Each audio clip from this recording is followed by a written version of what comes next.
Ծերունի մի դերվիշ ճակատ նարևար եկավ եգիպտական անապատը, որ մեծ սֆինքսից հարցումներ անե, երջանկության խորհուրդը իմանալու համար։ Անապատի դեղին լռության մեջ բազմել էր հինավուրց սֆինքսը, անդոր եւ աներեր։ Նրա անթարթ աչքերը ժամանակի խորքերից նայում էին խորհրդավոր հեռուները։ Եկավ դերվիշը, արձանացավ սֆինքսի առջև, եղեգնի երկարուն ցուպը խրեց այրվող ավազի մեջ։ Խոհուն աչքերը մռայլ ճակատի տակից հառեց նրա աչքերին եւ ասաց. Եկել եմ մոտդ համայն աշխարհի բոլոր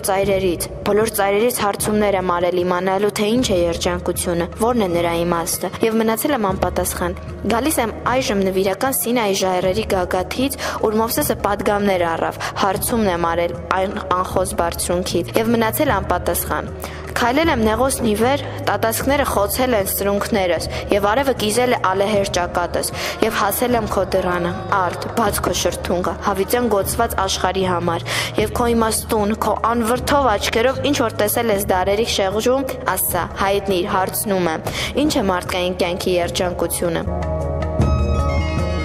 Մարդը խանձարուրից մինչև գերեզման անպարտելի հույսերով ձգտում է երջանկության, սակայն առանց իմանալու թե ինչ է այն, ասա, հայտնիր ինձ, եւ ես կմտնեմ խրճիթից խրճիթ, ապարանքից ապարանք, եւ հարավին, նույնպես հյուսիսին, եւ արևելքին, նույնպես արևմուտքին բարձրաբարբար կպատգամեմ քո հայտնություն երջանկության իմաստի մասին։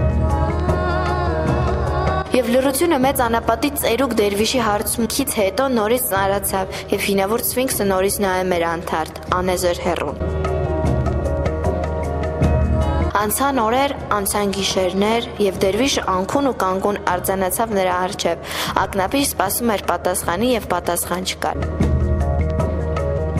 Երբ անցան օրեր ու գիշերներ, դերվիշը դարձյալ հարցում արավ, եւ նորից լռությունը մեծ անապատի ծերուկ դերվիշի հարցումից հետո թանձրացավ ու ծանրացավ։ Ճերմակ ալիքների բարակ հովին տված նորից հարցում արավ դերվիշը, եւ նրա աղաչող ձայնը հնչում էր ամբողջ մարդկության հոգու խորքերից։ Եվ երբ լռեց դերվիշը, սֆինքսը աչքերը բևեռեց դերվիշի աչքերին եւ ահա շարժվեցին նրա հավերժալուր շրթունքները եւ անապատի ձայնով պատասխանեց նա. Ով մարդ, արյունի ծնունդ եւ գրքից արավ, քո անմիտ ոգին անհակ տարփում է հավերժ գրգիռի, երջանկության իմաստը դու անկարող ես ըմբռնել, քո զգացող գոյությունս չարժե իր ձգտումին եւ ոչ մի նպատակ չարժե որ նրա նղձած, սակայն ես ասում եմ քեզ եւ հավիտյան լռում. Գնա եւ այսուհետ մի վրթովիր իմ երջանկավետ անդորը։ Գնա եւ պատգամիր աշխարհին հանուր հարավին, հյուսիսին նույնպես, արևելքին, նույնպես արևմուտքին։ Երջանկության իմաստը չպետք է զգալ, չպետք է խորհել, չպետք է կամենալ, այլ միայն քարանալ, քարանալ, քարանալ։